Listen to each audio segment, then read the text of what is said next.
computing. I'm a member of the MSM composition faculty, and I'm also the Dean of Academic Core and the head of the composition department. Welcome to our composition masterclass with Joseph Trapanese. I first would like to thank the Balenciaga company for supporting the event.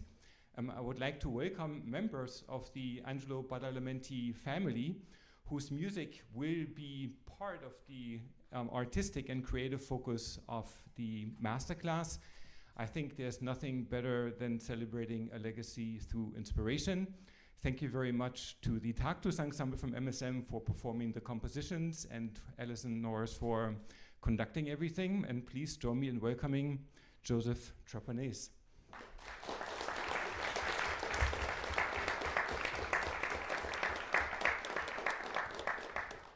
Thank you so much. I'm super honored to be here. I'm a graduate of the class of 2006, so it's truly an honor. And that honor is not lost on an Italian-American boy from Jersey City, New Jersey.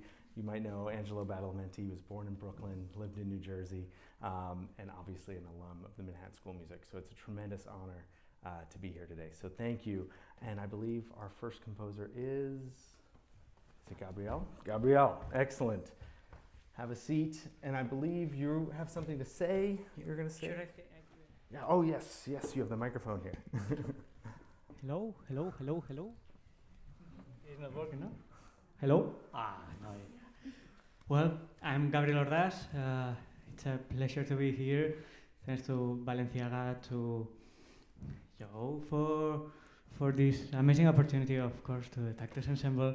And well, I was inspired by very famous music from Angelo Badalamenti's Twin Peaks, which is a series that, well, happened to be that I already watched them, so I remember when all the things came to us. It was like, oh my God, Twin Peaks, yes, this is my chance.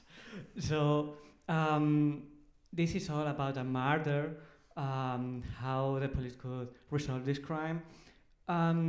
It's in a very small place called Twin Peaks, a very small village where all people know each other, especially the teenagers were very afraid.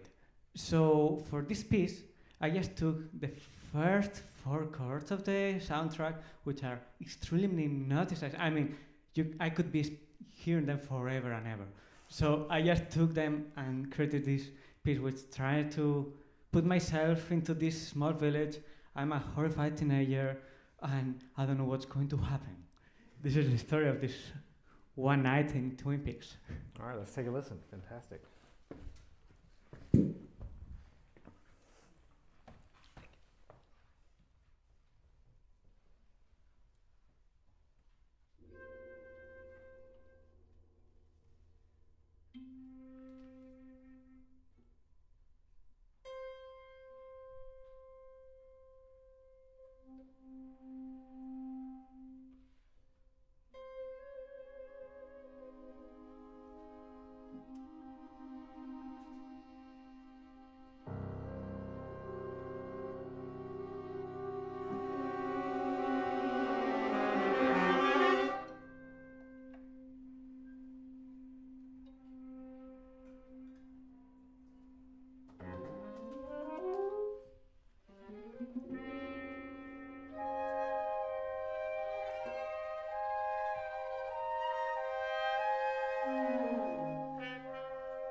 Fantastic, Gabrielle. Congratulations. It's a beautiful piece here, right? Yes, microphone. So, as a film composer, you know, I'm going to let the faculty and your work with them dictate a lot of the note choices you make, kind of the more quote unquote academic. You clearly have inspired note choices. Not much I could tell you that, but I'd love to help you distill this piece even further in terms of what the music, the emotionality of the music, if that makes sense. But before I do that, I'd love to hear about what your goal is today. What do you think your goal is today, and what might your goal be as a composer? Do you want to be a film composer, or do you focus on mostly concert composition? Actually, I'm a 50-50 composer. I work with orchestras, but also work for soundtracks. For the moment, I've done a couple of short films, and now I'm also with a documentary. So I work like part and part. So Fantastic. I'm very interested on how they can meet, no? The point where they meet. Yes, absolutely. And I think, you know, one of the things I'm going to talk a lot about today, you'll probably hear me talk about, is the minimizing distance from your brain to the speakers. And when I say minimizing distance, you know, there's always budgets, there's time and whatnot. So my goal when I orchestrate my music is to make sure the musicians are playing exactly what I want to hear and it sounds like what I heard in my head. There's not a lot I could comment on other than a few suggestions maybe, and they're really just suggestions. You're doing excellent work. So Thank you so much. Absolutely. So one thing my orchestration teacher here used to say, Giampaolo Bracali, you know, is to make sure you're not hitting the gas and the brakes at the same time. And what he meant by that was when things get louder, you add instruments. When things get quieter, you take away instruments. It's like a physics thing. So you're doing this really cool figure in bar, let's see, 16. It starts in the middle of bar 16 with the strings, some double stops, this kind of hairpin here.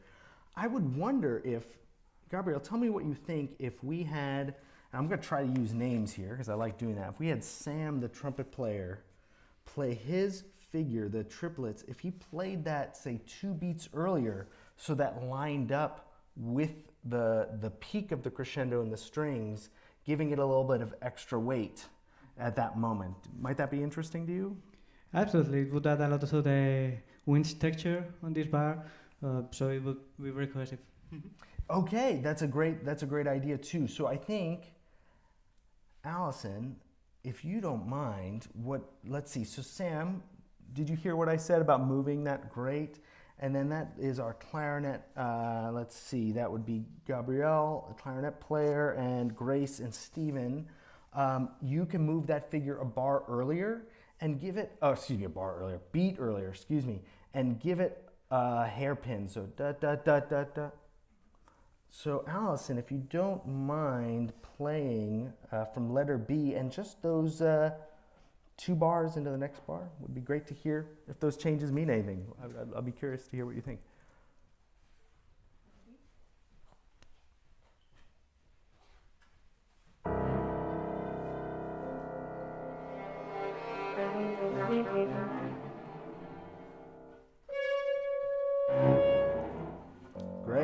Great, thank you.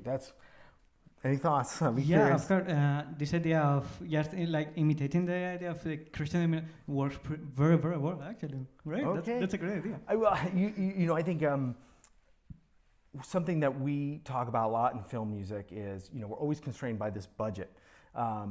In scoring, okay, you only have X amount of money to record the musicians. And so I remember years ago, this is now 10 years ago, and it was a lower budget film, so we were paying the musicians less. It was but every minute we were recording, we were spending $500, you know, so the idea of like, you know, making sure that the ideas are clear, but then also, we also think a lot about like what's coming into the microphones, like recording. So if we want sound, okay, I want the sound there on that frame, we're gearing all the orchestration to that. So that's what I was trying to do with that phrase of like saying, okay, we have this crescendo here, let's make it more powerful, let's line things up. So thank you for trying that. That's a great advice. You know, one interesting, and I'm gonna get really noodly here, so apologies if we're getting into the details. So in bar 18, there's a slap tongue on the bari sax, and we could probably do a whole lecture on slap tongue. You know, because there's a pitch element to it, or there can be, or it could be pure noise. And so sometimes it might be good to just write in plain English what you're looking for, like, hey, I want it this slap tongue, this pitch. Is it Steven or Stefan? Sorry. Stefan. What would you play? If you don't mind, Allison, if I just talk directly to Steven, just play what you were playing right there. Okay. Cool. What do you think? I think that's the idea, because I'm trying to reinforce the C note, but more of the accent. So then we have the piano with the tacto, and then the prolongation on the cello. So it has to be very sharp, but just a little. So of why C. not forte?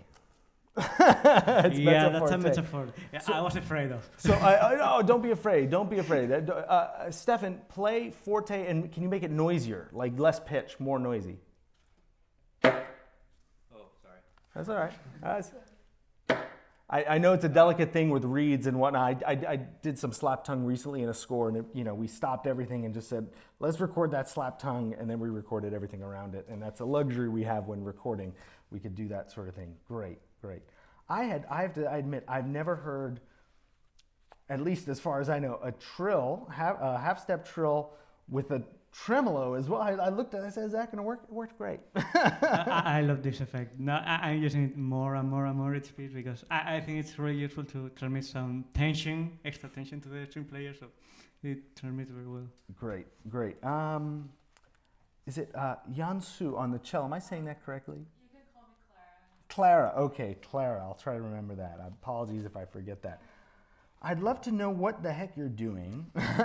Not you. It's not, I'm just looking. I'm purely curious. At the end of bar 24, the echo of the clarinet, because you're going to do a string crossing there, right? Or can you get to the G on the D string? Yeah, I can get into the G. Ah, okay. Also, the terms of considering the dynamic, being trying to be under than Gabrielle's.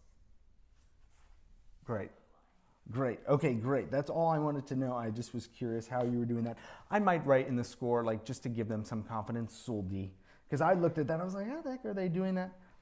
I'm getting very nitpicky here. Again, the reason, remember I said $500 a minute to record. There are scores that go by with big orchestras. We're paying $1,000, $1,500 a minute.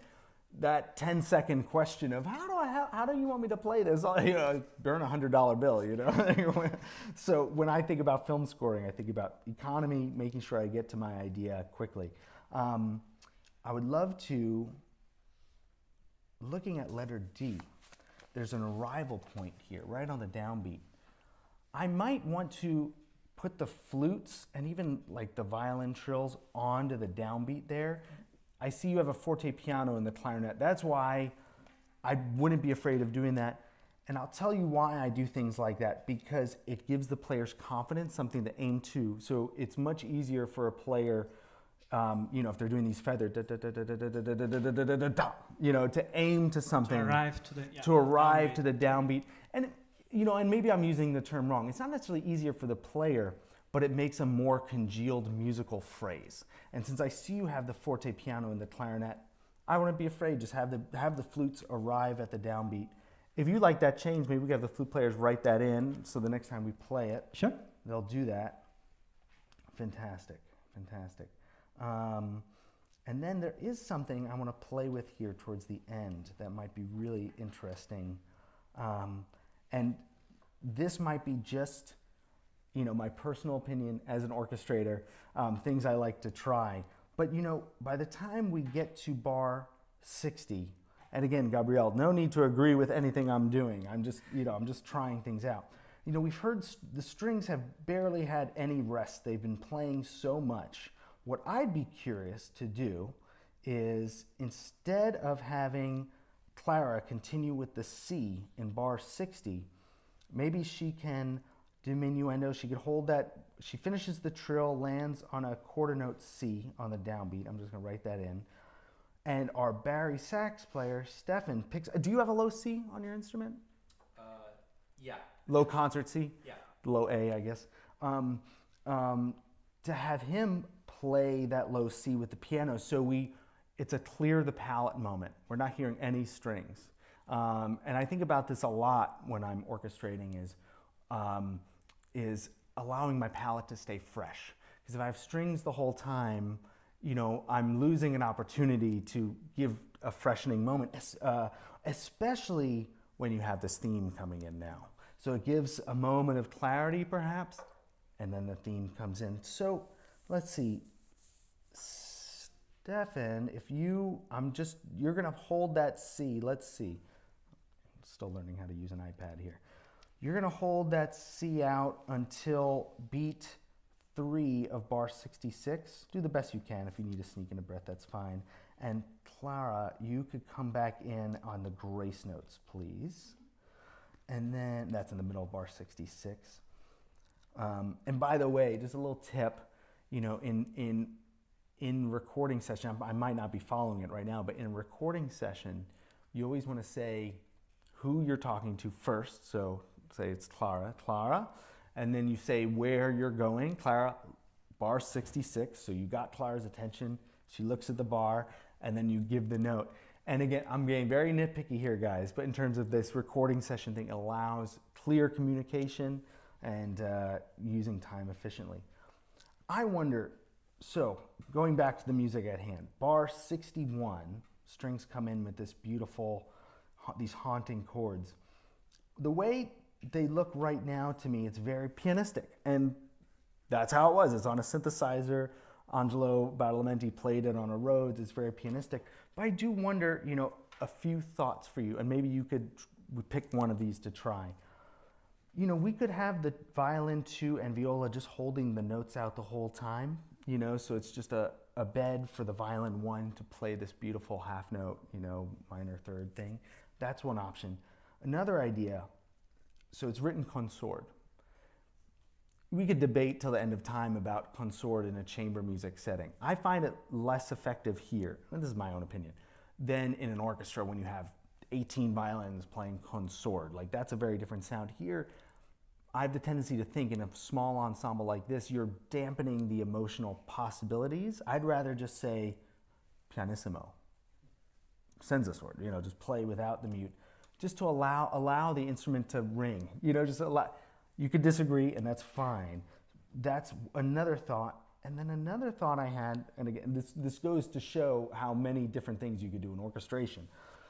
What if the viola or the cello played the top note and the violins just played the inner voice? And that's something I like to do. I like to think about using registers of the instruments to add emotion, because obviously a violist or a cellist playing in that register is a very different effect than a violin. In that register, the violin is having an easy time, just breezy day, you know, playing those notes. Whereas a viola player and a cello, they have to, oh, okay, I need to pay attention to this. And there's certain stress, there's certain emotionality coming from the stress. Even yet another idea is you could take the C, E flat and make that a fingered trem in the violins. Any of those interesting to you that you might want to try? Yeah, hearing? for sure. It will be amazing. Okay, so let's try this. Let's see. Allison, I hope you don't mind me just talking straight to your ensemble the whole time. Clara, if you, do you know this melody offhand? It would be A flat. So this would be, if you're reading in treble clef. I'm looking at the score. Oh, you're looking at the score. Oh, fantastic. Oh, I love, iPads are great, aren't they? Okay. If you don't mind, and does our Ariana, do you have the score as well by chance? I'm just curious. Unfortunately reading for the part, but I can play from the score. Okay, all good, all good. You know what? Let's do this. Let's say, Clara, you're gonna play the melody. Well, let's see. Okay, you're gonna play the melody until the middle of bar 66, and you're gonna jump back down to, you know, what's written, and then. Yes, Ariana, if you can, at bar 67, play the melody for 4 bars, essentially the violin, one part. Sure. And then at 71, let's all play ink. And when I say ink, I mean written, we'll hear all options. And then we'll make a decision. And then, let's see, our amazing violinists it's Yeji, am I saying that correctly? Okay, thank you. Yeji and Cole. if you can, throughout this whole section, just play very gently fingered tremolos from C to E flat, just like clouds of, just don't think too hard. You're the mist that David Lynch was talking about. I forget the main character's name that she's coming out of in the woods. Laura Palmer? Exactly. Sorry, thank you. And that's another clue into like a film composer's brain. I'm always thinking story. Story first, and the music is an affect of the story. So, Allison, if you don't mind, let's see, what should we do? Maybe letter F? Or Yes, letter F. as you are ready, if you need to take a minute to... Oh, Sense a Sword. Let's do Sense a Sword. And we can put it back on later. Yeah, I'll take it.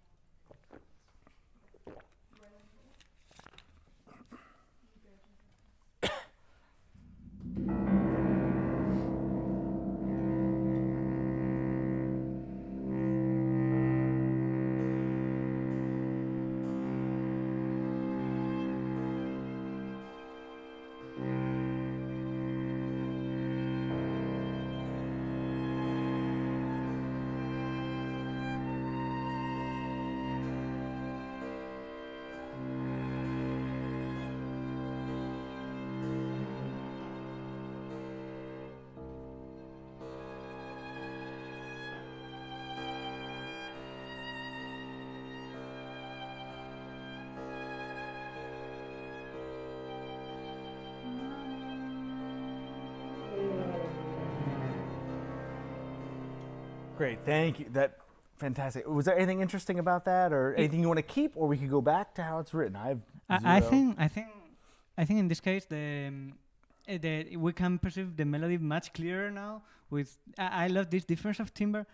I really miss this Fender Rhodes, but Bring the Fender Rhodes out. That was the only reason why I did this. So I really enjoy this texture. I think it's amazing. Okay, well, Fender Rhodes. I mean, what can we do on that pluck? Is there a different mallet we could use, like a felt mallet? I'm just. I have a few rubber ones, but no felt. We're trusty percussionist with all the mallets. And this is a thing that you need to do sometimes. Sometimes you don't have the budget for a Fender Rhodes. All you have is a piano. So let's take a listen and see if this is a terrible idea. Certainly more Fender Rhodes. More Fender Rhodes. Are we okay to keep that for the next playthrough? Okay, great. And then, did you want to keep what you just heard with the I would strings? love to try it. Okay, we'll try that on the next playback. Great. I'm going to ask this question to all three of you. I need answers. Why is the last bar fermata rest? It's. I'm sorry. Piece of it. Isn't that normally what happens without being written, or is there something I don't know? Very poetic. Very poetic. Again, Okay. No, for me it's more for the audience and for the musicians. So they stay there. I don't know if the piece Do has they not finished do or that not. normally? Huh? Do they not do that normally? But even more. Okay. Okay, great. Fair enough. I'm not going to argue about that. Just a very interesting thing. So what I'd love to do, I don't know how we're doing on time, Reiko. Okay. What I'd love to do is maybe if you have any questions for me, how I could help you, or if you want to take a question or two from the audience, if they have a question, what they heard, and then we'll listen to your piece again. Mm-hmm. What do you have? Any thoughts? Any questions? Actually, I have a question about orchestration of the very last measures. Actually, I was talking with Ensemble yesterday about the trills of the flute. What bar is this? It's on bar 70. So 70. So it's very uncomfortable to them. The D flat C. Yeah, that's like a no go. You're right. I think that from outside it works pretty well because they do it very slow, but inside of the texture it works pretty well. Do you think it would be a good idea changing them just to the clarinet so it's faster, or do you think this way just? Because when I wrote it, I knew that it was uncomfortable, but they could play slower. But how would you approach it? You have so many options, right? You can give it to the clarinet, you can give it to the alto sax, you can give it to the bari sax. I mean, that's the exciting thing about this, right? You have incredible musicians in front of you who could play anything you write, including this really difficult trill.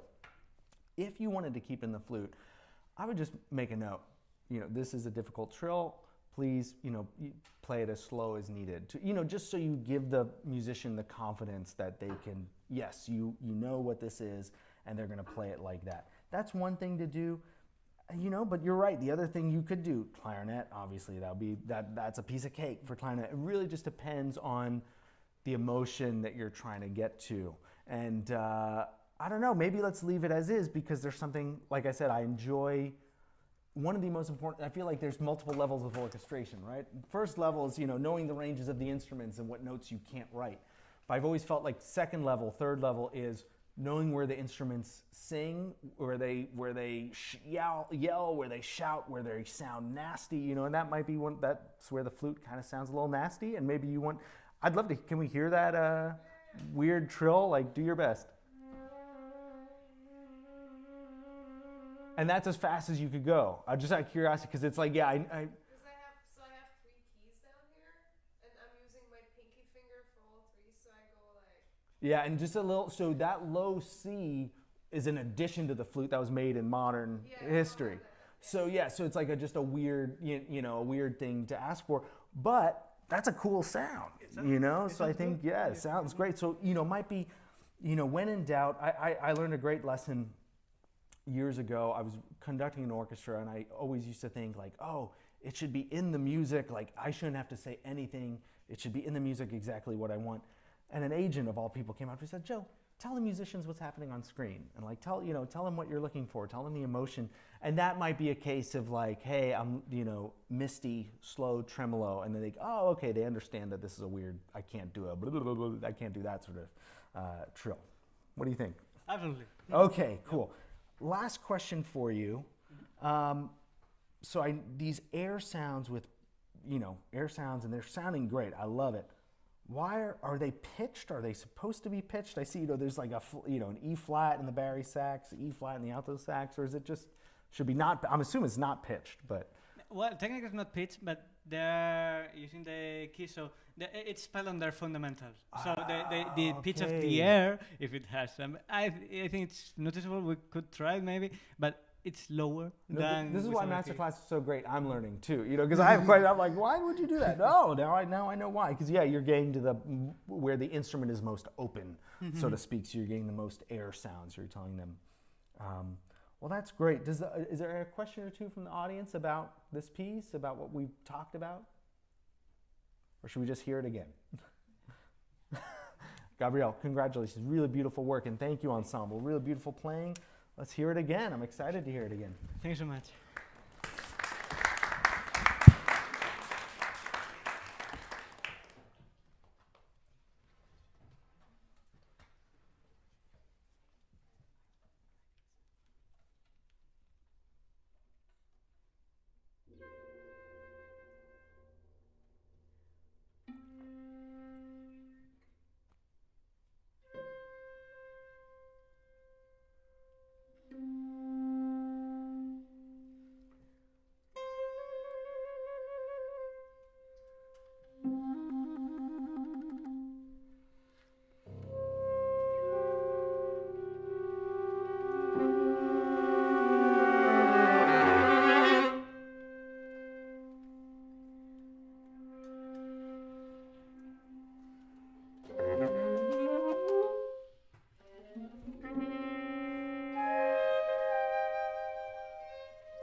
next composer is Gemina.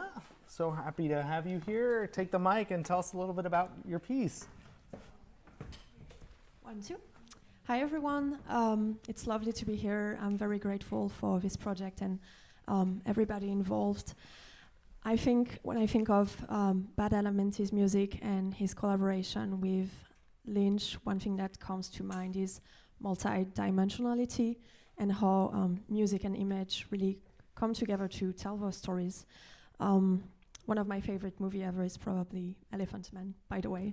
In Blue Velvet, to me, the main theme speaks as a romantic waltz in disguise, and then arises F minor triads and those darker undertones, which I think appeal to other parts of the human psyche. And I'm very interested in context within music, how taking a melody but changing parameters such as harmony or the technique underneath, you get a different reality. And that's what I tried to do with We Are All Miscast. How can I change those parameters in a drastic way and bring contrasts within the same melody? Yeah, thank you so much to everyone. Looking forward.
Beautiful. Congratulations.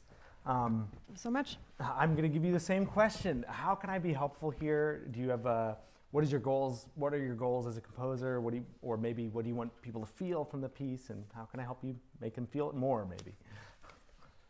I'm really interested in, I would say, multi-dimensional art. So, although I am not a composer that works with film, usually, I think perhaps bringing my music to some sort of collaboration at some point. So not film music, but you know. Yeah, absolutely. Yeah. Understood.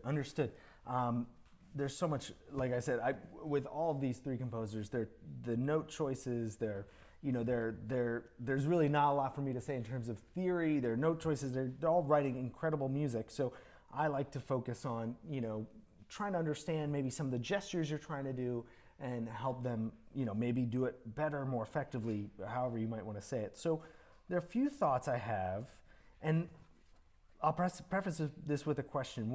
How would you feel? Because I was here earlier when there was a sound check. So, one of the best things to do is to be here during a sound check or rehearsal, and you see what's causing issues for the musicians, and you learn so much. I mean, and this is why every recording session I do with a film score, I try to do something I haven't done before, so I can learn, like, well, what are the musicians going to do if I do it like this, and I try to learn something from that. So I'd be curious what you would think if we turned these 6/8 bars, say, like if we look at bar 50, if we turn those into 3/4 bars. Would you have an issue with that? No, I think that would work. Because the winds are really in 3 through those bars, and everyone was kind of you want the strings to keep that constant rhythmic energy. And no matter how great the musicians are, and these are great musicians, no matter how great they are, everyone gets spooked when going, from duple time to triple time and that whatnot. So I think that it might be easier just when they're going da da da da da da da da da da da da da da da to just stay in 3. So I'd love to try that. And then I would wonder, in these sections, there's so much energy here. That's really great. And I think that we can refine that energy a little bit, and feel free to disagree with me. But I do wonder, because the 6/8 gave me a little bit of a clue. Are you looking for the strings to have, I'm just thinking maybe giving this section a little bit more shape by having the strings say, if I were to just rhythmically speak what they're playing at bar 50 to have it a little bit accented. Totally.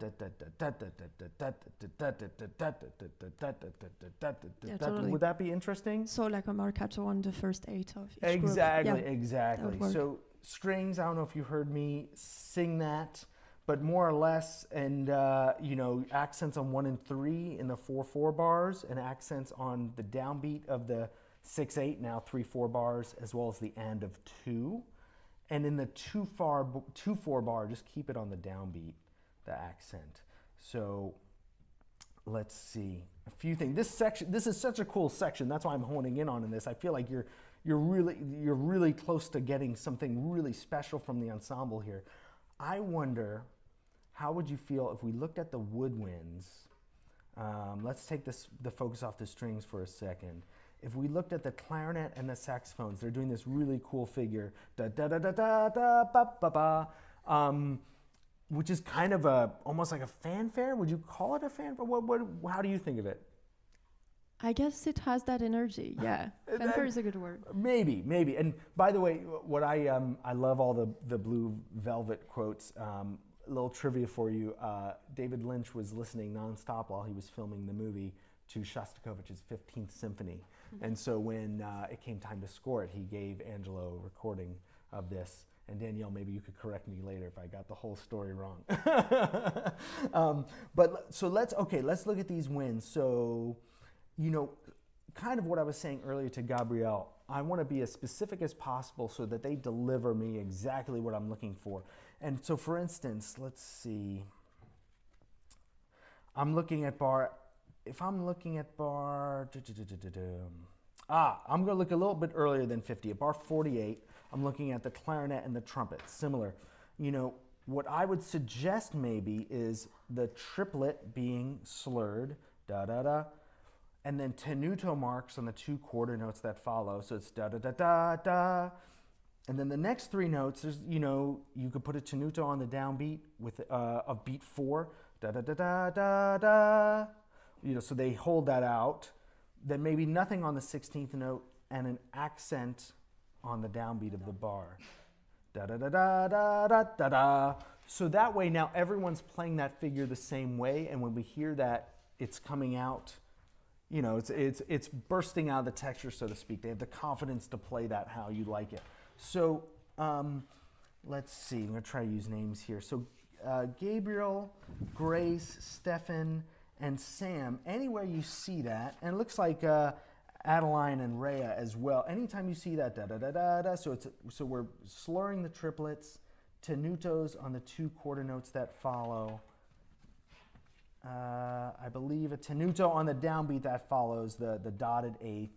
Nothing on the 16th notes, and an accent on the following note. Any questions there? All right, I just want to make sure I'm being clear. Sometimes I speak in circles. And then another thing you noticed here in the dress rehearsal, maybe, there was some debate about slurring.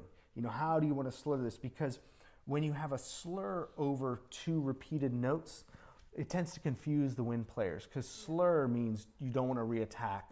But if it's a repeated note, they're thinking, oh, does that mean that note should be tied? Or, so what I might suggest, and these are always just suggestions, but what I might suggest is when we get to, I guess that's bar 55, 6, 7, 8, 59, when all the winds are playing these, repeated descending 4-note phrases, that they all match articulations. Da da da da da da da da da da da. So it's 2 eighth notes to a slur.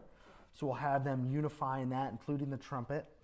And I wonder even there too, I think maybe we just keep the strings as they're written, this détaché kind of short thing. But something to think about, maybe, if you wanted to, you could, that would sound great on strings too. And something I wrote down as I was looking at the score, I said, I want to help you convey the rhythmic identity of the piece more. And then I realized what is groove? I want to make this groove a little bit more. We don't talk about groove that much in classical music, but it exists. So just thinking about making it groove a little bit more, something you could even do with the strings.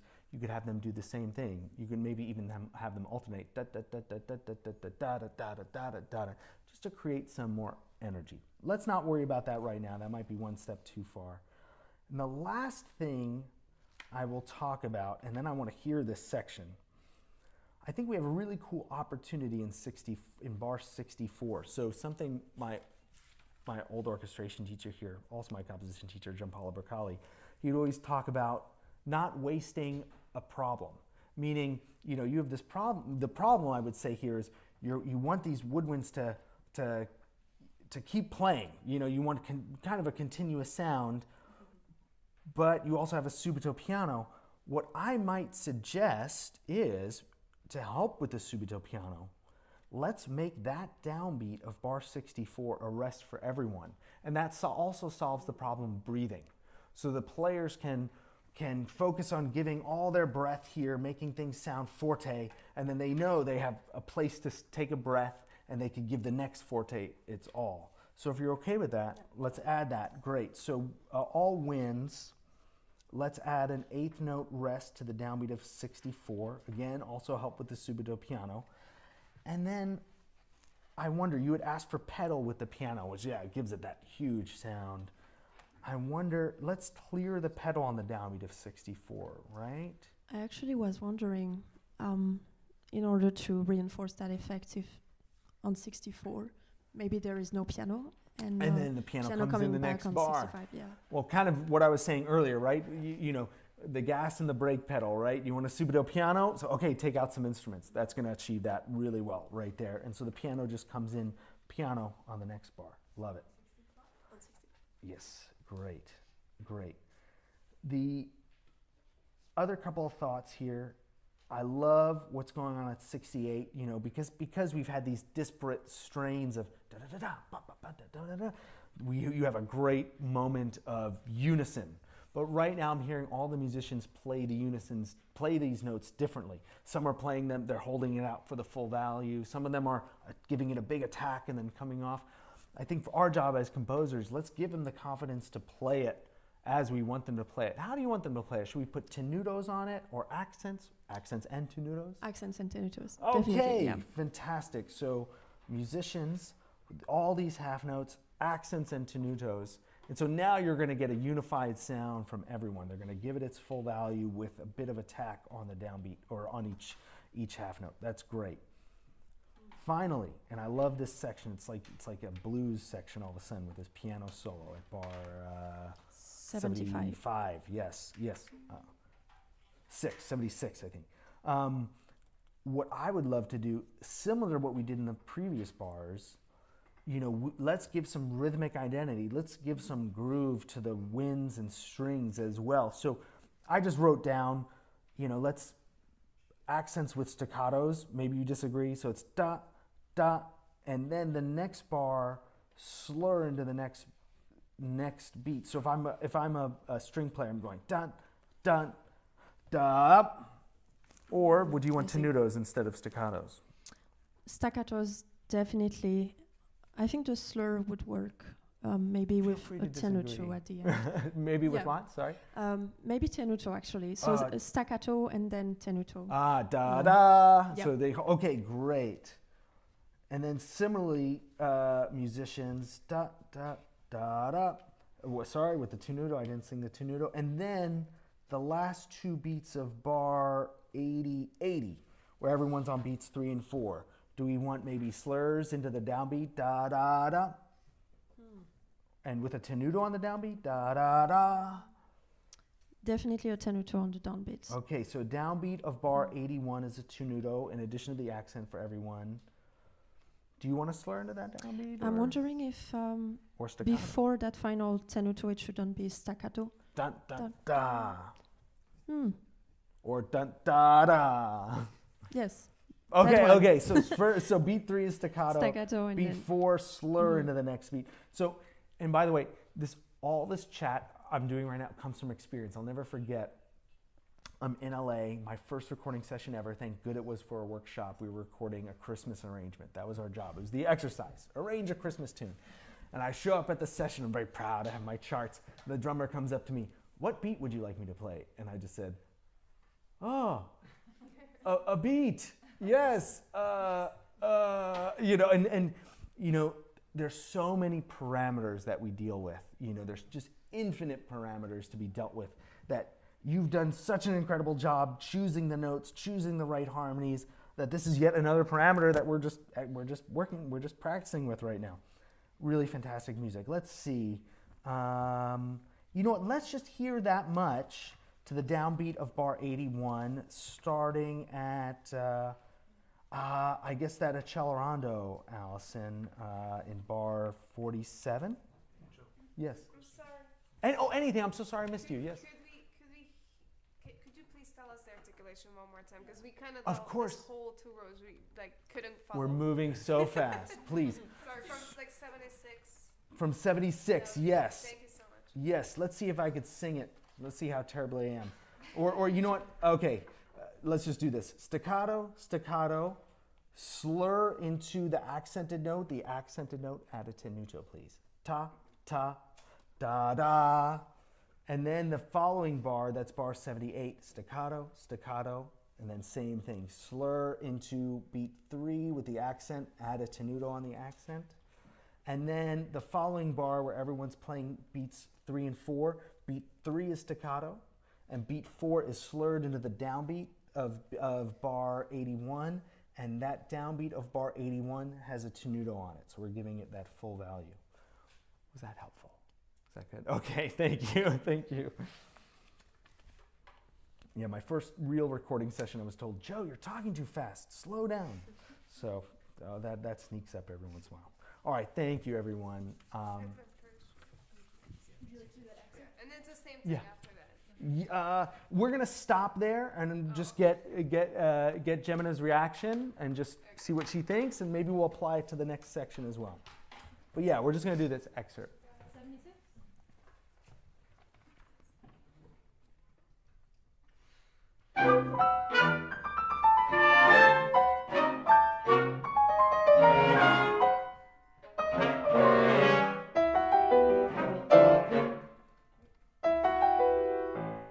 great. How's that feeling? Good. I It'll think get better with definitely another. it helps a lot, like having those shapes coming up. I'm wondering, like, perhaps if I shouldn't do the same work with the piano a bit more. Exactly. Yeah, but it's infinite. Yeah, exactly. A piece is never done. It's just ripped out of our hands and thrown into the world, just trying to birth it into the world as best we can. Allison, if you don't mind, let's go ahead and listen from bar 47. Let's play this whole section with those changes, this excerpt to where we just start, just to hear how we're feeling about the rhythm, those little changes we made. See how Gemina's feeling.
Great. How did that make you feel? Definitely adds much more to the music. It's Thank more you. of a statement, you know, it's Yeah. more of a statement. Really fantastic work. Do you mean, I'm curious, bar 96, is the viola supposed to be pizzicato with the cello? Yes. Okay, let's write in the pizzicato, and then arco, both viola and Oh, cello. no, sorry. It's supposed to be arco and the cello pizzicato. Oh, okay, Yeah. great. You know, that would be a case where I would write in parentheses above the viola part arco, because that's always going to be a question. If they're playing in octaves and one's playing pizz and one is written arco, someone's going to go, excuse me, maestro, am I supposed to be pizzicato? And then you've burned a $100 bill. Like I Yeah, was saying that earlier. question came up during rehearsal. Yeah, exactly. Great. Sorry I missed that. What is your take on the fermata at the end of the piece? I said I'm gonna ask, you know what question's coming. So we all did the same thing with us. You all have fermatas at the end of the piece, which, you know, there is always a fermata at the end of the piece that's unwritten, but is there a reason why you write it in? Well, it stops, but it doesn't end. I think I like the idea of the space at the end being part of the piece. Fair enough. I'm not going to argue with that. The last question I have for you, and then I want to make sure we don't run out of time. I want to make sure we hear this whole beautiful piece one more time. How would you feel? And I know why, let's see, I'm looking at bar 115 right now. It's a great figure. We're talking about rhythmic identity. This is a great rhythmic identity. This is a cialarando. Is there any reason why these notes cannot be on the downbeat?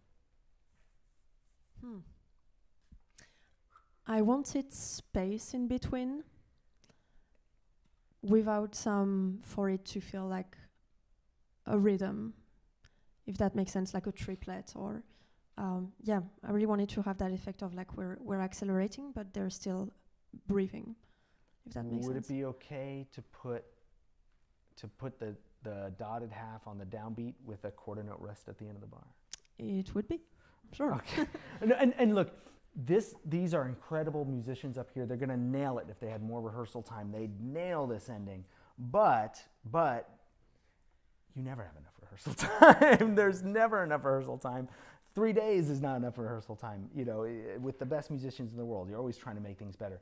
I would, and again, this is all suggestions. Feel free to not take any of it. But I would suggest, in terms of just reading it down, getting a performance that's going to sound great, making these all downbeats with the rest of the end of the bar, that makes Allison's life easier for sure, and makes all the musicians' lives easier too. Because Allison, being a phenomenal conductor, you know, they're gonna put that beat at the end, you know, naturally with their conducting. So if it's not too much to ask the ensemble to play that, and the only other thing I would add, why not fortissimo at the end? Just forte. Yeah, let's make it fortissimo. Okay, Sure. fortissimo. You know, like I had a long talk once with the composition teacher about how pieces always have to start or end pianissimo or fortissimo, there's never mezzo forte, you never start a piece with mezzo forte. And so why not, let's give it its all. And the musicians were giving it its all for sure. And that is a crescendo, right? Yeah, subito piano crescendo. Crescendo, okay. Where does the crescendo start? Because do you want the fermata to be quiet and then the crescendo starts when we start counting time again? I actually really liked how Alison shaped that subito piano crescendoing. Do you mind sharing what you did? Piano starting at piano. Okay. And was it just one continuous? Great. Okay. Some more rhythmic at the end. That worked with me, but did you have any other suggestion? This is one of those details you could talk about all the time, because I could, you could take a bar and then let's spend an hour breaking down this bar. But the way it looks in the score to me is the fermata. Maybe you want the fermata to all be piano, and then the crescendo happens on the last bar. I don't know. I was just debating that. But you like what they did? Let's do what they did. Let's see. Do you have any questions for me? Or do you want to take a question from the audience? Or anything else you want to look at together? So a question I would have is regarding silence in the piece. I'm not sure it's communicated enough throughout the score, like how important it is when the trills in the piano stops and the flutes are coming up. Is there anything you would put on the score to accentuate that idea?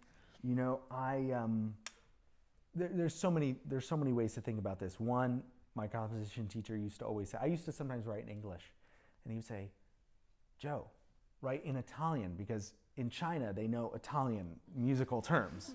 They know what allegro means. They don't know what fast means. Allegro is universal.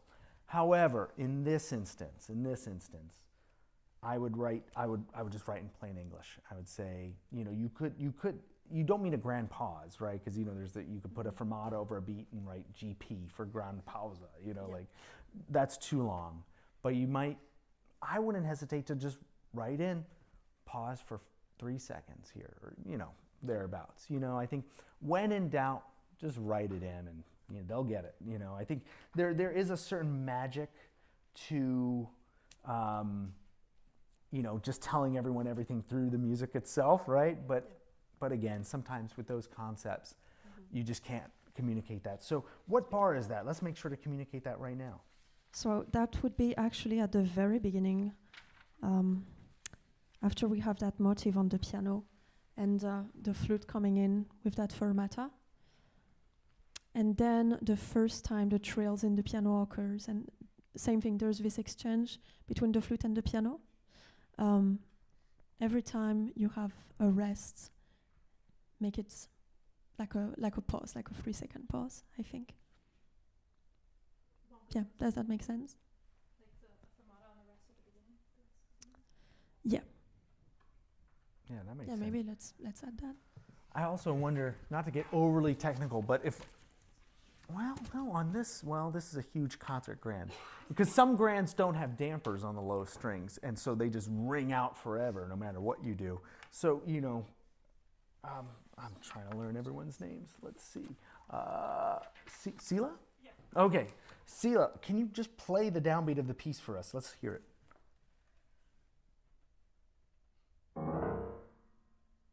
There's a little bit of a natural ring out, but no, that's pretty dry. No, that's cool. I mean, one random thought I had is she could just play the low notes and then damper the strings. That might be too extreme. Do you want to try that? Let's just the lowest note, so not the higher note, and then just damp the strings. I don't know if we hear the difference. I actually like it. Great. With the damping. Great. Yeah. So play, and then am I right in saying you would probably indicate that with a coda sign? What does that sign mean? Right, like I usually see that in percussion parts, right? The coda sign means to dampen. Yeah, true. I would just put that sign in there and say, damp, damp with other hand, damp with right hand, something like that. Again, when in doubt, English works. Great. Are we doing on time? Should we take a listen to the piece? Great. All right. Beautiful work. Thank you so much. Thank you. Okay.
Thank you. I'm honored to introduce Shahar, who's going to say a few words about her piece.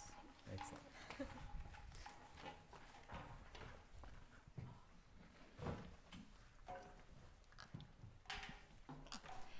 Okay, hi everyone. Can you hear me? Yes. Okay.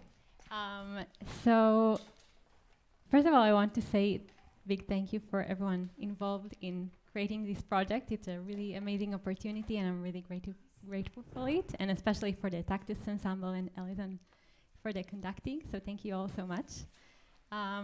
So when I was asked to choose one of the themes, the musical themes by Badalamentes, so I listened to some of the music, and I was really drawn into one melody that really just touched me so much. And that was the theme from Mulholland Drive. And in a way, in this theme, there's some simplicity, but in the best way that I can say. There are some minor chords, minor triads going downward, like taking us deeper and deeper into more mysterious situation, while there's also a kind of wind-like melody going with that. And I was really got touched by it. So then I also went and I watched the film, and I realized that the film is also dealing with the case of amnesia and loss of memory. So I was really excited to combine the musical ideas from the theme with the film ideas. And what I did is I took the musical elements from the theme and broke them up into some harmony, minor chords, and the melody as fragments coming up as shades of memories, coming one after the other until it all builds up to be something which is a little bit more like the theme, which is the full idea coming up in the middle of the piece. And then it's all fall apart, just as it like in the movie. So everything fall apart into this massive organized mess of sound. And then it gets back into this smoke after the fire. So that's about the piece. I hope you'll enjoy it, and thank you again so much.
Congratulations, beautiful work. Thank you so much. It's one of the coolest things about doing things like this, at least from my perspective, is just hearing three excellent composers back to back. It's really hard to, I don't know, you know, one of the fears I have sometimes, I fear of the blank page, as probably all composers do. And one of the cool things about working in film is that you don't have a blank page, you have the film to talk about. And it was really fun hearing you talk about that, about what inspired you. There's not a lot I have to say. It's very well written. I can nitpick, you know, of course, one thing that I'm just fascinated by, because I would never write anything like this, but I think it worked.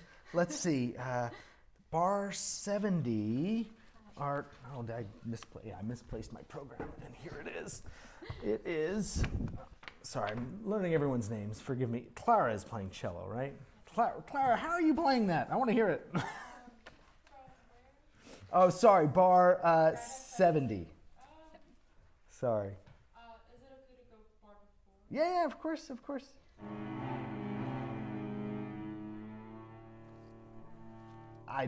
That's great. Thank you. Brava. My goodness, it's just one of those figures that I'm like, oh, is that going to work?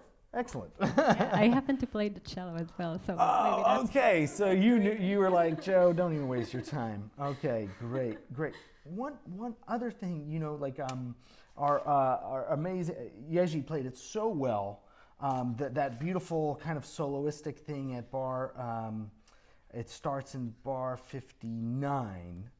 But I wonder, you know, those bends sounded great. I wonder, Yeji, would you be open to playing bar 61 and 62 in some sort of harmonics to see if we could get even more bend out of between the notes? And the reason I mention this is because you as a cellist would know this. Farther down the fingerboard, you have more real estate. The notes are more spread out. So when you do bends, you could say milk the notes a little bit more. You get a little bit more bend.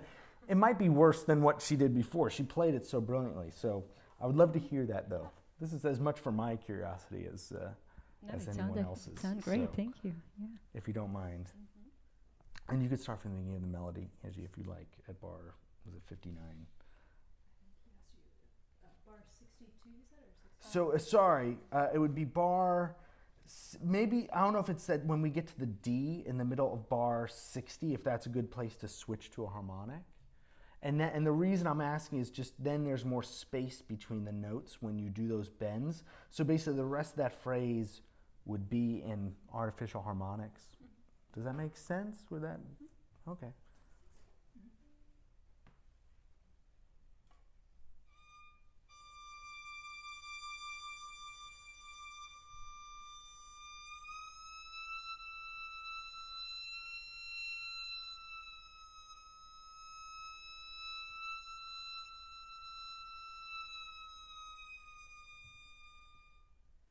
Beautiful. Thank you. Thank you for letting us. Thank you for letting us make you play a solo with artificial harmonics, never having practiced it. But which one is better? I have no idea. It might be better just as you wrote it, perhaps, because she could do the vibrato and it's more soloistic. But I'll leave that to you. It's a different sound, so yeah, maybe it could really enrich the palette.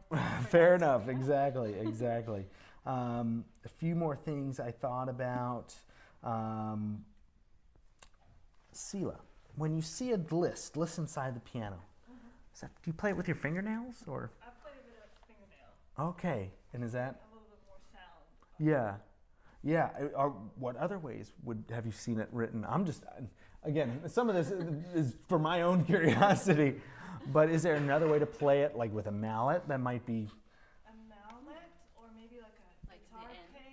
Oh, guitar pick. Okay, all right. We can try like this is how I play it. That sounds great to me, but I'm curious, do you want to hear it a different way? Yeah, sure. I would love that. So this is a rubber mallet. We get a little bit too much contact sound. Maybe back off the mallet. Oh, that's an interesting sound. Yeah, Let's try that. You know, sometimes they just take a pencil and play. You know, there's so many ways to do it. I know a bass player who plays col legno with his shoe. So it sounds great. If it sounds great, don't change it. Vibrato harmonics. I didn't know that was possible, but it worked, right? Did you like what you heard? It was early. I'm looking right before letter B. Mm-hmm. That's what you mean by vibrato, right? Yes. And it almost has like a Ponticello type of ghostliness. Is that that's exactly? intentional? And in this place, it's supposed to kind of blend in with the flutes. Okay. So it's like, again, creating another extra layer for the melody going on there in the flutes and the clarinet.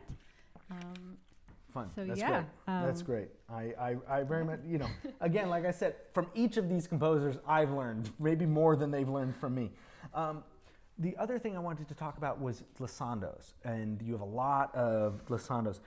Did they happen rhythmically as you intended? Because, and the reason I say this is because there's so many ways. You have two half notes with a line between them.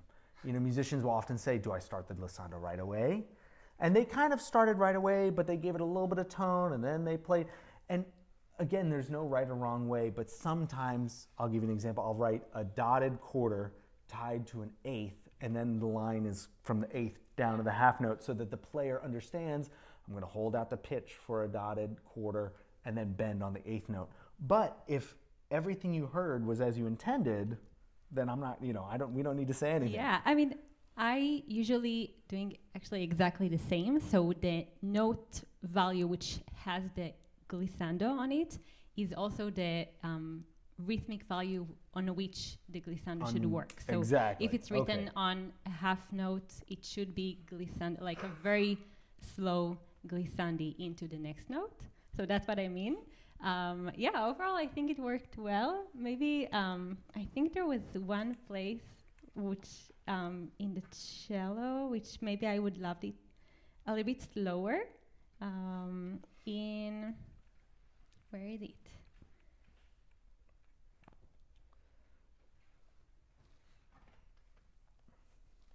In measure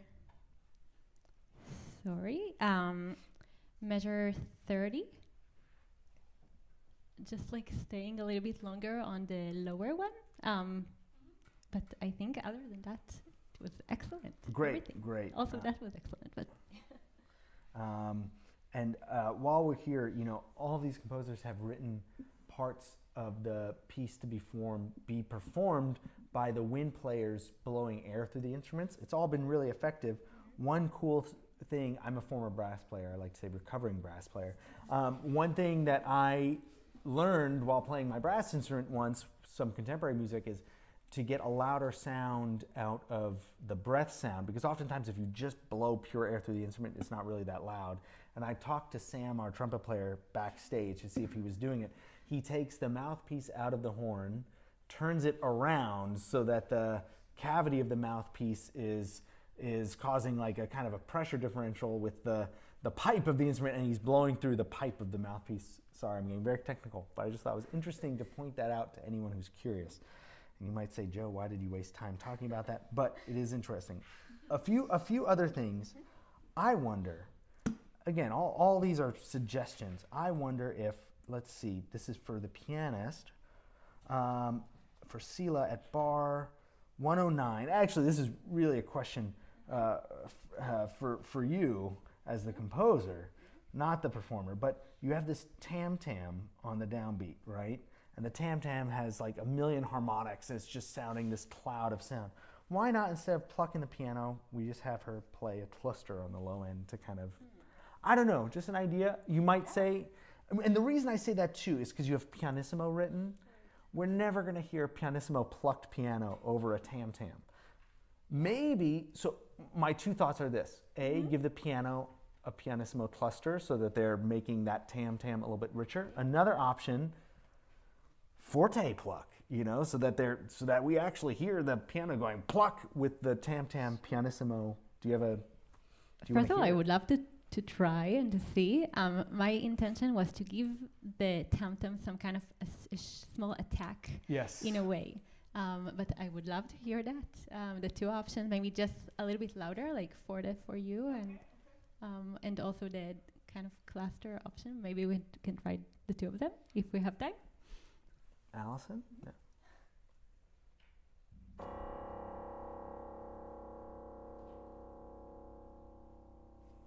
That's louder. That's more effective than I thought it would be. That's great. So, it's funny when you have everyone written pianissimo and then you have one instrument written forte, but we're getting into these little noodly bits, and I think, to achieve that, maybe mezzo forte is just what's needed. Okay, you knew the question's coming. Fermata at the end of the Fermata at the end of the piece. What's your philosophy? So, because my piece ends on kind of a fade out, so I kind of feel like it's keep ringing after we end it. So we kind of imagining it continues. So this is my philosophy for this piece specifically. Do you know what a radio fade is? A radio fade is a pop music term when, they get to the last chorus and they just keep repeating the chorus, and then, the engineer just turns it down. And I used to think they were the cheesiest thing ever, like, write an ending to your damn song, But then someone said, no, philosophically, it means just the song continues forever. And, so there's something poetic here that I hadn't thought of before today. Ending your piece with a fermata. Very poetic. Love it. Fantastic. Let me see if there's one or two other little things to mention. There really isn't much else. Let's see. I was really pleased because I wasn't sure, I was thinking this is for our percussionist, Daniel, at bar, let's see, right before letter C, the crotales. So you see that written, pianissimo. Crotales are, I think, probably the loudest instrument ever invented. So when you see it, what mallet are you using? I mean, it was beautiful. Is that like just a soft rubber? Plastic. Plastic. Okay. Can you play a couple notes on that? Just maybe that little lick. All right. Is there, out of curiosity, because I'm very curious, as you could tell, is there anything softer, but felt wouldn't really resonate on a metal instrument, but I don't know what. Out there, I can. Okay, go get it real quick. I want to hear it. But I hope you could tell, like, one of the keys to why I love doing what I do is because I still feel like a little kid. Like, we get to play with this. How awesome is this? We get to say, oh yeah, go get that mallet. I want to hear it. We're the luckiest people on the planet. So while he's doing that, I know what I wanted to ask. The very first bar of the piece. By the way, Shahar is the only one who wrote a transposed score, and in production music, film music, recorded music, whatever you want to call it, we're almost always doing scores in C because there's so many different people reading the score, and it's usually easier for people to read the pitch. So this was a great exercise for me to try to remember how the heck to read a transposed score. But that's not the question. The question was, the pizzicato, why is it a dotted quarter, not just a quarter? So, first of all, again, the pizzicato was there to give some attack. But I thought maybe if it will be a little bit longer, they could maybe use vibrato a little bit there, and then it kind of blend better.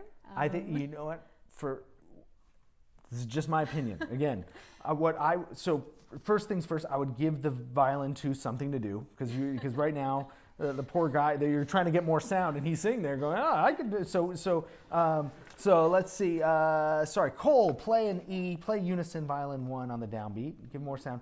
And how I would write it, I would just write quarter note with a let vibrate tie on it, and I might even write vibrato on it, just so they know, I'm going to give this a little bit extra sound. So let's go ahead and write that in. That's going to sound cool. In fact, I'd love, Allison, if you don't mind, let's just hear our strings play that very first note, doing exactly what we just said. Love it. Love it. And I might even, maybe piano with an accent? I don't know, just thoughts. Piano with an accent, just to give them the confidence, because I see pianissimo and I think, Really, this was something I was really considering quite a lot, because at first, to be honest, in the draft it was only the cello, just playing the base of the chord, the root of the chord. So I wonder how that will happen. But yeah, I just thought maybe it will ring better this way. But it should be quiet, but yet have some articulation on it. So it's like all very complicated. But no, but understandable. These are the little nuances. One thing just worth mentioning, if you go back and look at old film scores, I'm talking about like Bernard Herrmann scores, you know, you'll have these big string ensembles playing, but then he would sometimes have 12 clarinets, like doubling the strings, doing this, just adding mass to the orchestra. And it was because he wanted to cut through. So even though everyone's playing piano, he wanted that thick sound, especially with the recording technology of the time. So I think oftentimes, especially with a recorded medium like film music, I think a lot about layers of sound and how to cut through, so to speak. And you're always at the mercy of the mix. They could just turn you down and then you go, okay, why did I work so hard on that? But here we are. Let's make it as great as we can. Do you have any questions for me?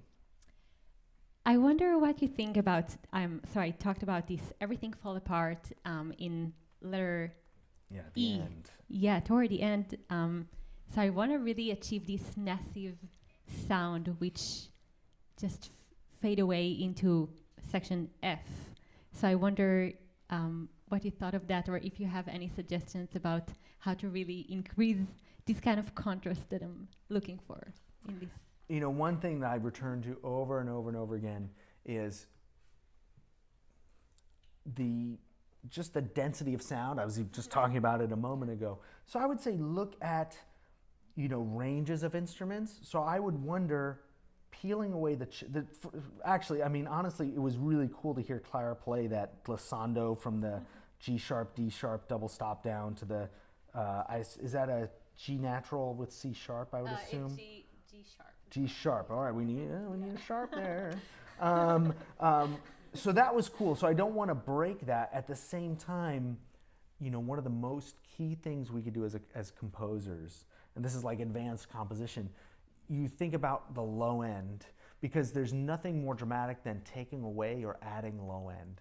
So giving the cello some rest, as you know, as a cellist, you know, and oftentimes I think about where are the basses entering, because, you know, sometimes you could listen to a piece for 5 minutes, oh, the most beautiful piece, and then, you know, it's swelling, and then the earth opens up, and you think, why did the earth open up? Oh, it's because the basses came in. You know, it's something as simple as that. So that would be my advice for this section, because everything you're doing, note-wise, rhythmically, you're clearly going in the right direction. If there's anything else to think about, it would be thinking about registers of the instruments, giving more rest, finding some more, you know, spaces in the clouds, so to speak, to give you that feeling, if that makes sense. Adding a double bass.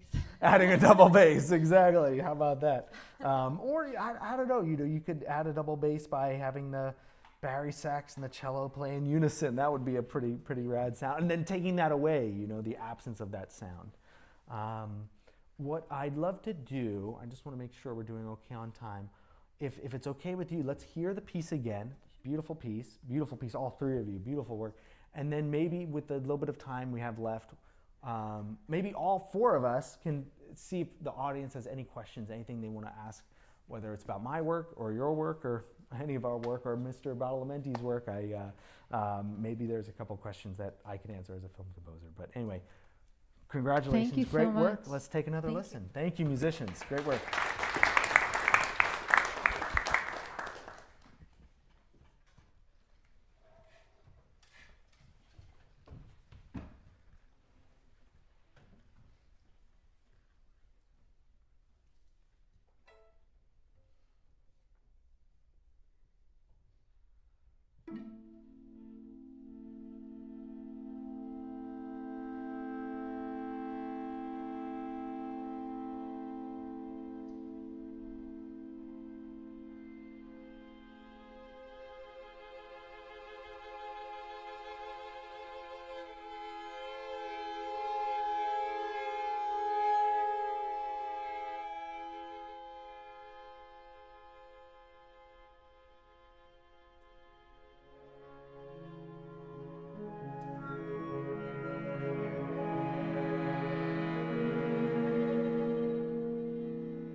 maybe our three composers can come join me up here, and we could just see if the audience has any questions, or maybe Professor Feuting, if you have some questions to ask us.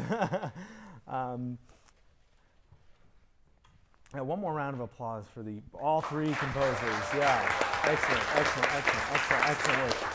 Yeah, here, come on up.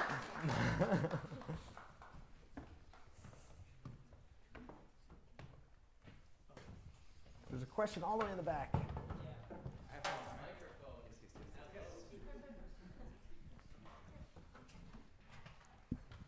Hello.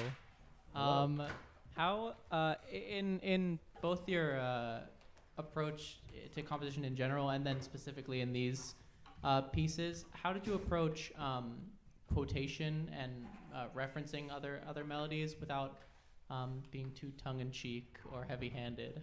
Well, and there's also the legal issue, right? You have to get all your licenses sorted.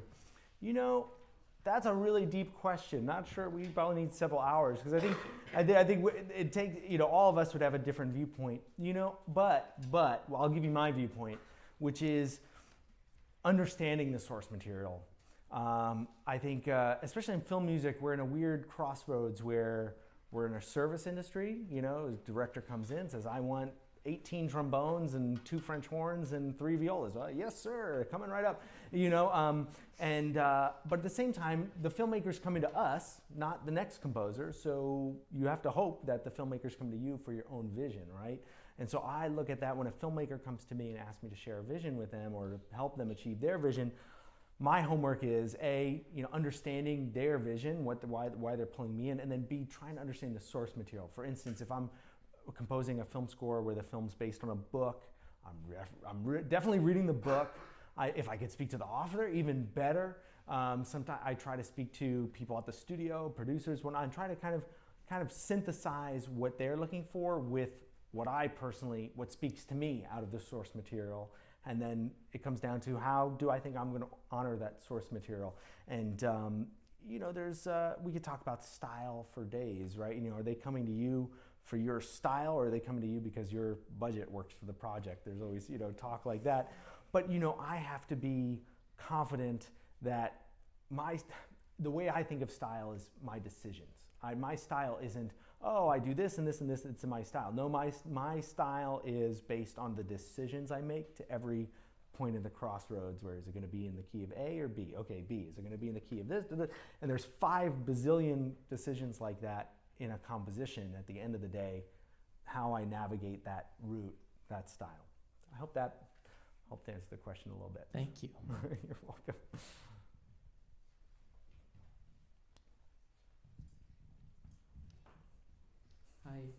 Hi.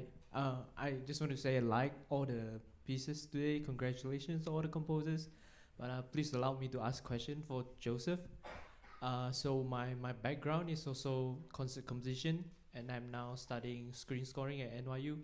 Fantastic. So I'm just curious about your experience going from here, MSM, to screen scoring, and maybe specifically the challenges you faced along the way, and maybe some advantages and disadvantages.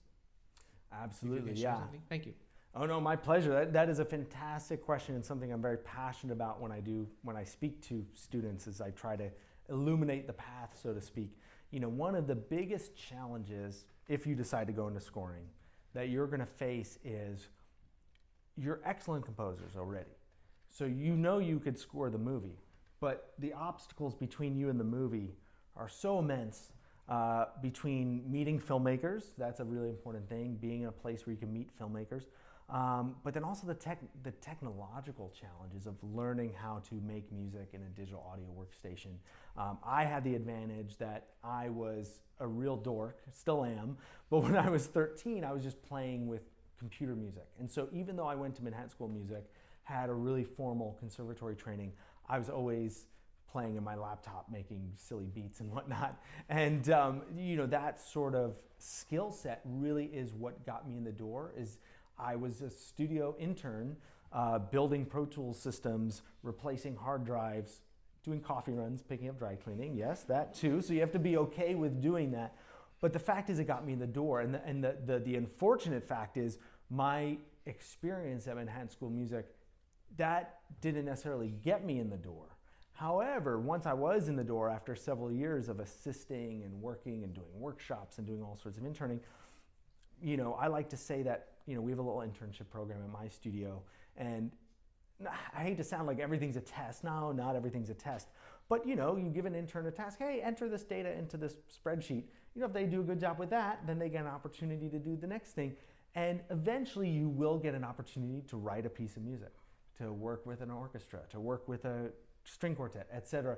And my time at Manhattan School of Music, ear training, orchestration, harmony, once I got that door cracked open, I could talk to musicians. I could set myself apart, because there are a lot of people who can do all the studio stuff, who know production, but they don't know the range of a bassoon and where the bassoon sounds really good and how to talk to a cellist and how to talk to a violinist. And so it's a really interesting catch-22, right? Like, to get into the business, you kind of need this other skill set that you might need to assemble on your own, which is music production.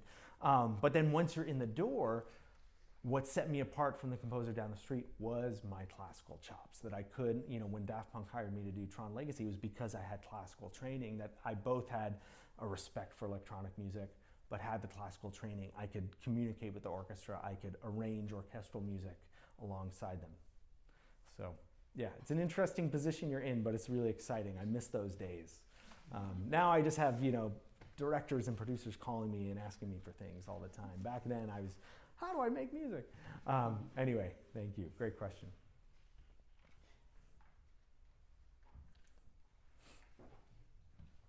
Hey Joe, what's up? So good to see you. Good to see you.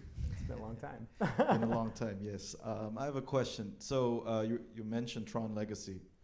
I just want to ask you, in Tron Legacy and the Raid, you're working with other people. So I would like to know, what is your role in that you play in that collaboration, and is there a clear line between your task and their tasks? You know, I think the reason that I work well as a collaborator is because that line moves and I'm willing to move with it. So for instance, some projects, you know, they have a really clear vision of what they want to do, the artists I work with. And so my task is to enhance what they're doing with my skill set, whether that's the classical side of things or that's the production side of things. And that's where my ability to work in the computer as well as work in the orchestra really is helpful, because I can meet the artists where they're at, so to speak. So there are some collaborations I've done where I'm, you know, fully co-composer, writing melodies, writing things alongside the other composer. And, you know, Tron Legacy, every melodic thing came from Daft Punk, and I really was the arranger. Now, it could be they just played something on a synthesizer patch, and then I had to bring it into the orchestra. So there's a lot of heavy lifting there to do. But, you know, there's a certain pride I take in being able to do that. I really think the art of scoring is really about collaboration, period, whether it's as a co-composer or sole composer or arranger. You know, there's a lot of collaboration involved. And I think you'll realize, you know, I think classical music kind of suffers from the, you know, the creator syndrome of, like, you know, the vision of a composer is like Beethoven, you know, with the hair, and I'm writing, you know, music from God. And he did write music from God. It's amazing. I'm just re-listening to Beethoven 9 the other day. But, you know, in terms of really making it as a composer, you need to be a people person, you need to be working with conductors, you need to be working with ensembles, you need to be working with patrons of the arts. So I think that sort of collaborative spirit, I think that plays into us too. You know, it's going to be really hard for a composer to, quote unquote, make a living just by sitting at home. You know, Ives is an incredible example, right? He was an insurance salesman to make a living, but he was writing music and sticking it in the drawer. I oftentimes think of, okay, Ives, you know, made it out, you know, because Bernstein was, you know, in love with his music and played it with New York Phil. How many Ives are out there writing music that we'll never hear, you know, just because? So I think collaboration is such a key to what we do as composers that, you know, it's something I talk about a lot. Thank you.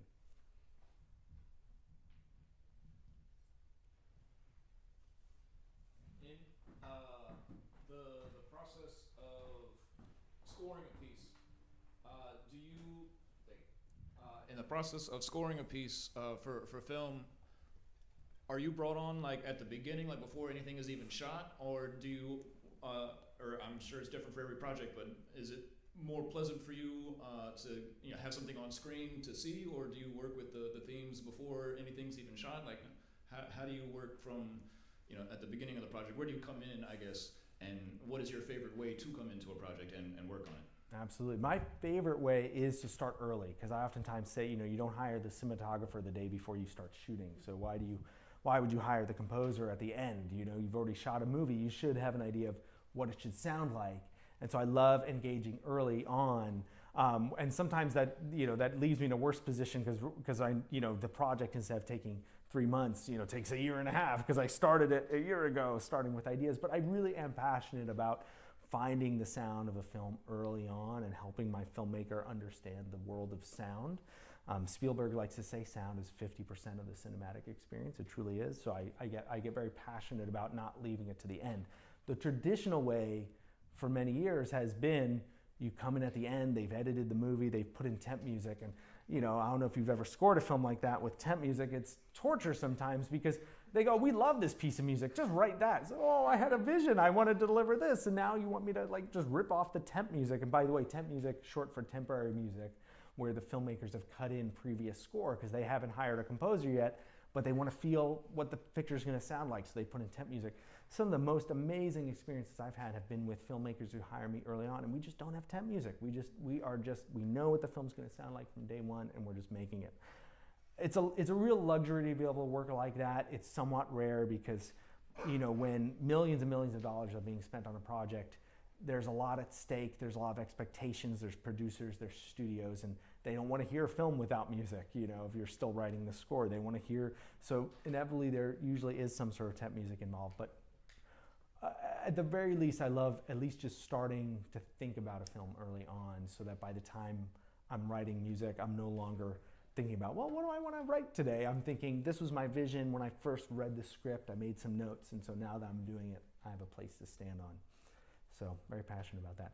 Do you guys have any questions after hearing each other's pieces? I mean, you went first. Maybe you have more questions. Maybe after hearing Gemina's and Shahar's pieces, maybe you have a question. Oh yeah, microphone. Yep. Hello. Actually, I have a question about how do you feel of your concert music now that you are more focused on this world of film music? How do you feel? Do you still compose something for concert or so? It's hard to find the time, honestly, because my time is really filled with these day-to-day projects, and that's what pays the rent, so to speak.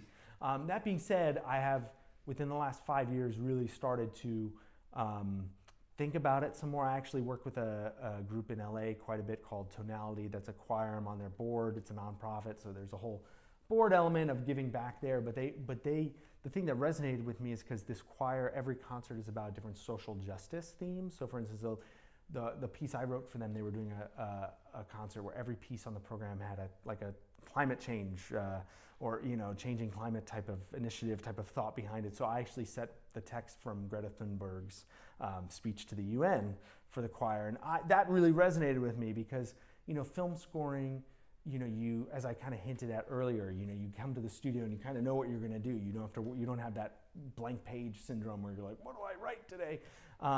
But with that, it's like it reignited something in me, like, oh, I'm going to write about, I'm going to use this text. I'm going to write this piece about that tries to tell about, what the future might be if we don't do something, So that resonated with me. But yeah, ask me when I'm older. I don't know. I don't know.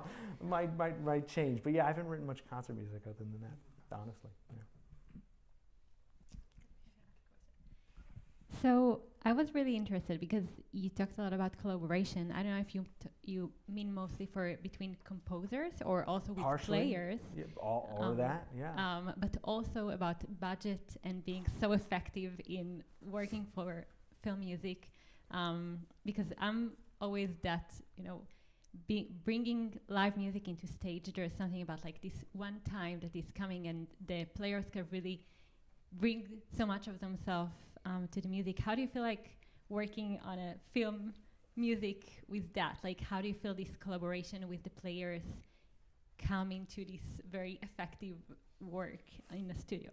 Yeah, there's so many ways to think about it too. I think one of the amazing things about modern technology is it no longer has to be a linear path, meaning it's no longer I write music, orchestra arrives, they play it, and we're done. You know, on just about every project, I start writing music. I say, oh, might be cool to bring in a guitar player. Oh, let's try this, try that. Oh, can you play a harmonic? You know, so you're right, it does. We have this luxury now, and I used to feel embarrassed to like ask musicians to work for low budgets, and I'm always trying to pay them the maximum budget I can. But then you have to remember, if I'm working on a low budget, musicians want to play, and so if they're working on a low budget agreement or something like that, or we're exchanging, I'm buying you dinner, come over, play. Musicians want to play, So asking them for favors is fine. Sorry, musicians, but they want to play, right? You guys want to play. So if you're not doing anything otherwise, you'd rather play. So again, I try to pay them the maximum I can. But yeah, I think there's something really lovely about that, and I think that's why I also talk about learning your software, because I write in it doesn't matter what you use to write, but I'll just talk about why I use Pro Tools. I actually use a program called Pro Tools to write, which is fairly rare. But the reason I use that program is because that's you find in every studio around the world, and I love being able to go record some strings, and then I bring those assets back into my studio, and I'm still working, and I go record a singer, and I go record a band, and like it's all just kind of living. So yeah, it's very rare that you write a film score and then the orchestra arrives and that's it. Almost every film score project I do, I could tell you, okay, I've recorded that at my studio, I've recorded that in Nashville, I've recorded that, here, it's like, it's a mix of things. And so all the more reason for, if this is something you want to do, to really learn that technology, especially when you're starting out. You're not going to have, what's amazing about, once you get the budgets, once you get those projects, there's crews of engineers and assistants and orchestration help that you have to help you achieve these huge film scores. But when you're starting out on your own, you don't have that at all. So it's really great to learn the software if this is something you want to do, so that you can deliver a film score on your own. And that's, sometimes I do that anyway because it's a low budget. So I say, okay, I'm just going to mix it all myself and do it all right here in one laptop. That's just how it is. So anyway, excellent question. Thank you. Joe, we are unfortunately out of time. Thank you so much for doing this. It was My really pleasure. truly Thank you for having me. Thank you. Bravi.